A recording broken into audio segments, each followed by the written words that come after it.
We've all heard about peak experiences, profound moments of spiritual awakening. Maybe you've had one, maybe you haven't. In this video, I'm going to list 4 ways that it actually can be an advantage to have a slower spiritual path rather than one of these quick awakenings.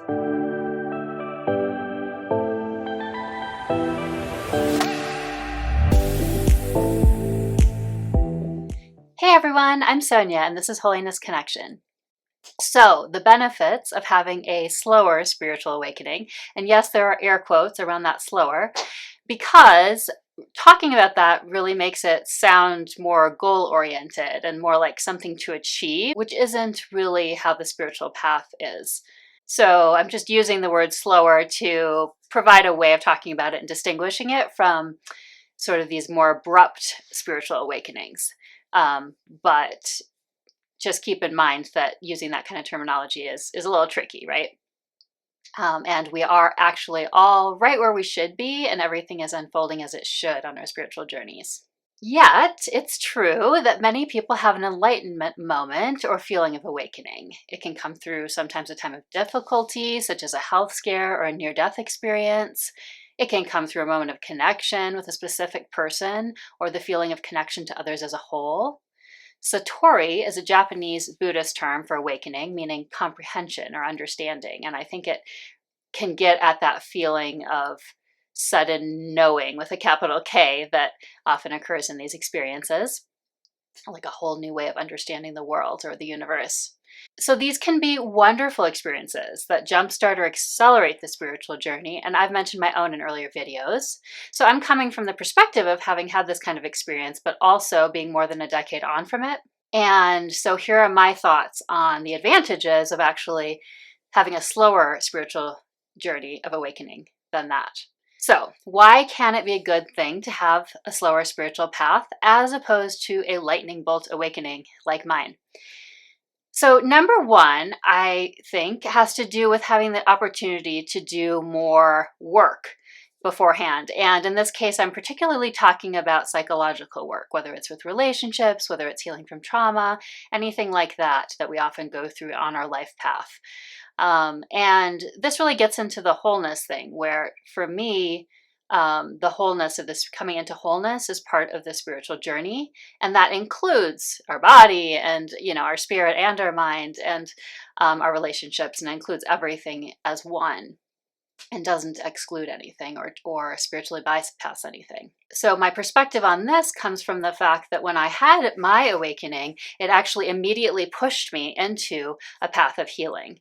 And that was a wonderful thing. So there's nothing wrong with it happening that way. However, I think it would have been an interesting experience to have awakened later after I'd healed as well. And I can definitely see how there would be a different way that then that knowing would integrate in me and what I might do with it. For example, if it had been, if I'd already gone through the psychological healing.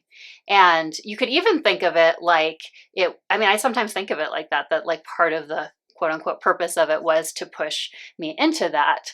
And as just one of many of the meanings that unfolded for me. And so maybe people who, have a different journey with their own psychological healing and work just have a different way that happens. And for me, like, I actually needed the spiritual awakening. Part of it was that push into the healing.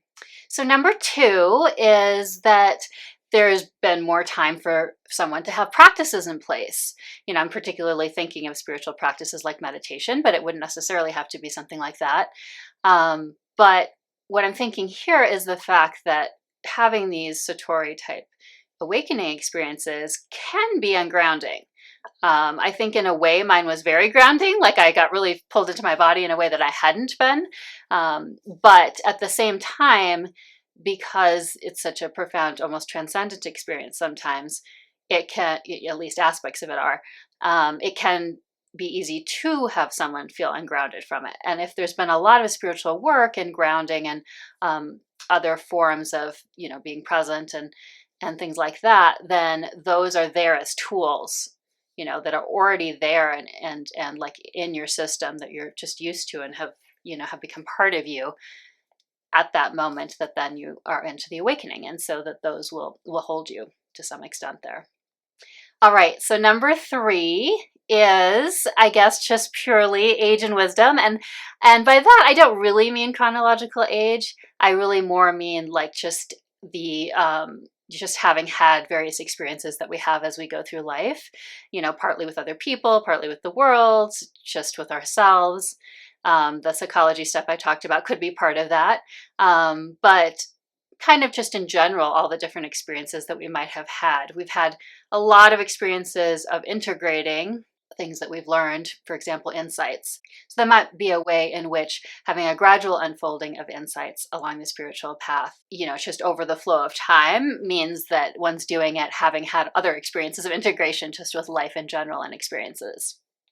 And this can have the effect, I think, of making the integration of the particular awakening experience easier due to these, further experiences that one has already had with healing, assimilating paradoxes even, and living new insights, into being. And then finally, just coming full circle with number 4 here, coming full circle with what I said at the beginning about everything unfolding as it should. I mean, it's simply someone's spiritual path, right? Like some people, their spiritual path is to have a particular abrupt awakening, and for some people their path is something that one might consider slower, like as the means of awakening. And we each just have our individual paths. It's sort of paradoxical, right? Because in a way it's all going towards the same awakening, so they're all the same, and they're all each individual and different too. So in conclusion, it was great to get woken up. I'm grateful for it and that it put me on the path. But I do think there are definitely benefits to a more gradual awakening process, or one that comes later in the spiritual journey as well.